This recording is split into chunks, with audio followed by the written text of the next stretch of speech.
السلام عليكم ورحمة الله تعالى وبركاته. أهد وندموجي رسول صلى الله تعالى عليه وسلم عند سولك كبيتو سيوطا ይሄንን ዱዓ ካለ ቀኑ ሙሉ ከሚጎዳው ነገር ይጠበቃል አሉ። ቢስሚላህ ወተወከልቱ ዐለላህ ወላ ሐውለ ወላ ቁወተ ኢላ ቢላህ። ቢስሚላህ ሲል መላእክቶች አሉ ሁዲተ ይሉታል፣ ተመርተሃል ይሉታል። ወተወከልቱ ዐለላህ በአላህ ደግሞ ተወክያለሁ ሲል ኩፊተ ይሉታል፣ ተጠብቀሃል። ወላ ሐውለ ወላ ቁወተ ኢላ ቢላህ ኃይልም ቁዋም ያለው የለም ከአላህ ውጪ ሱብሓነሁ ወተዓላ። ወቂተ ይሉታል። እነዛ ሁለት ሸይጣኖች ደግሞ አሉ ሊያጠቁት የመጡ።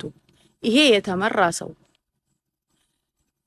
የተጠበቀ ሰው ተከላካይ ያለው ሰው እንዴት አድርገን ነው የምናጠቃው ብለው ጥለውት ይሄዳሉ አሉ። ሱብሃንአላህ።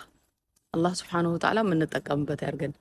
ቢስሚላህ ወተወከልቱ ዐለላህ ወላ ሐውለ ወላ ቁወተ ኢላ ቢላህ። ቢስሚላህ ወተወከልቱ ዐለላህ ወላ ሐውለ ወላ ቁወተ ኢላ ቢላህ። ልክ ከበሩ ሲወጣ ማለት ነው። አሰላሙ አለይኩም ወራህመቱላሂ ተዓላ ወበረካቱሁ።